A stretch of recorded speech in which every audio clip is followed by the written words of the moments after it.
Assalamualaikum warahmatullahi wabarakatuh. Perkenalkan, nama saya Rian Adi Saputra dengan NPM 20.276.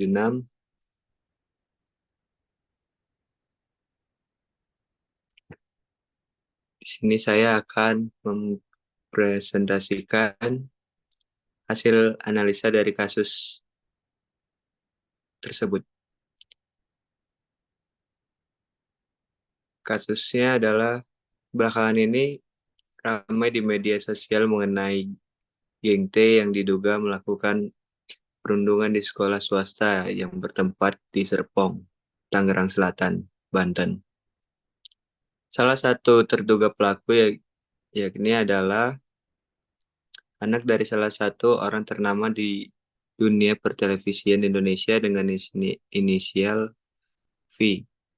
Kasus tersebut viral dikarenakan beredar video di aplikasi X yang memperlihatkan seorang siswa tengah dirundung sekelompok siswa lain. Perundungan tersebut diduga dilakukan oleh sekelompok siswa senior yang tergabung dalam geng tersebut terhadap anggota baru kelompoknya dengan bukti visum.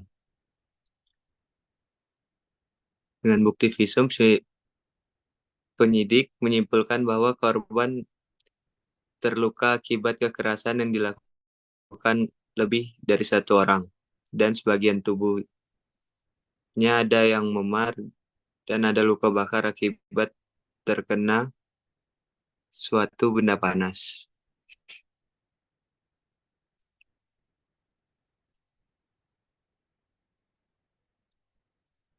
Analisis berdasarkan pasal 1 sampai pasal 12 KUHP Nasional. Pasal 1 ayat 1 KUHP Nasional menyebutkan bahwa suatu perbuatan tidak dapat dipidana kecuali berdasarkan kekuatan ketentuan perundang-undangan pidana yang telah ada. Ketentuan pidana dalam perundang-undangan Indonesia diterapkan bagi setiap orang yang melakukan suatu tindak pidana di Indonesia. Seperti yang disebutkan di dalam pasal 2 KUHP, jika dilihat dari kasus di atas, perundungan yang diduga dilakukan oleh sekelompok siswa senior terhadap juniornya, di mana perbuatan tersebut merupakan suatu tindakan pidana.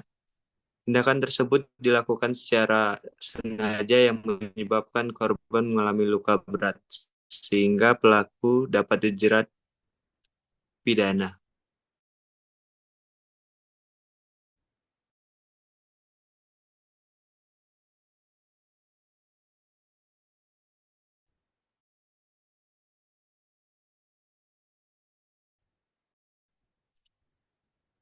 Berdasarkan pasal kurungan B. Pidana tambahan 1. Pencabutan hak tertentu, perampasan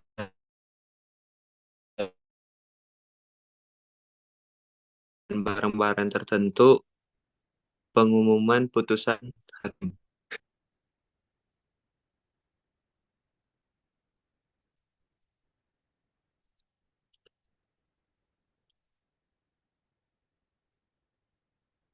Selanjutnya, pelaku perundungan terjerat pidana penjara berdasarkan pasal selama waktu tertentu.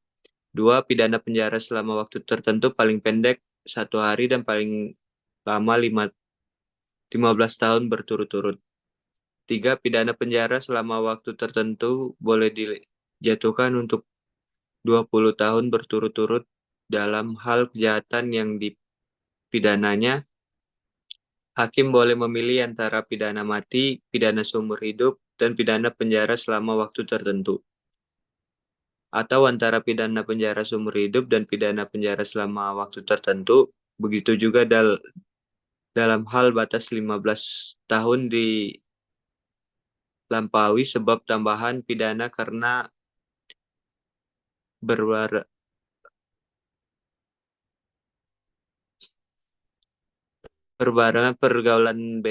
pergaulan atau karena ditentukan pasal 52. Yang keempat,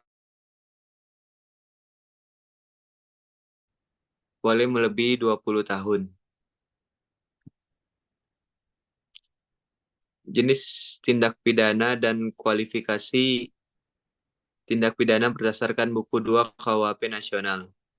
Berdasarkan buku kedua KUHP Nasional, kasus di atas termasuk ke dalam tindak pidana kejahatan terhadap ketertiban umum yang dijelaskan di bab 5 pasal 170 ayat 1 dan 2.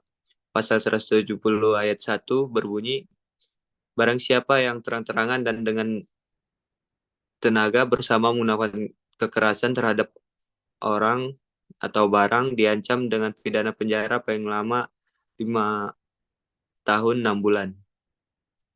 Pasal 170 ayat 2 berbunyi, yang bersalah diancam satu dengan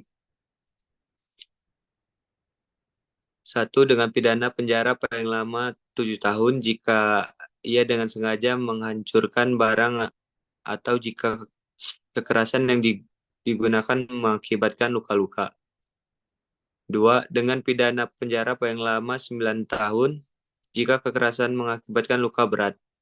3. Pidana penjara paling lama 12 tahun jika kekerasan mengakibatkan maut. Dalam kasus di atas, pelaku terjerat pasal 170 ayat 2 butir 2 dikarenakan korban terluka akibat kekerasan yang dilakukan lebih dari satu orang dan sebagian tubuhnya yang memar dan ada luka bakar akibat terkena suatu benda panas. Sekian dari saya, mohon maaf bila banyak salah kata.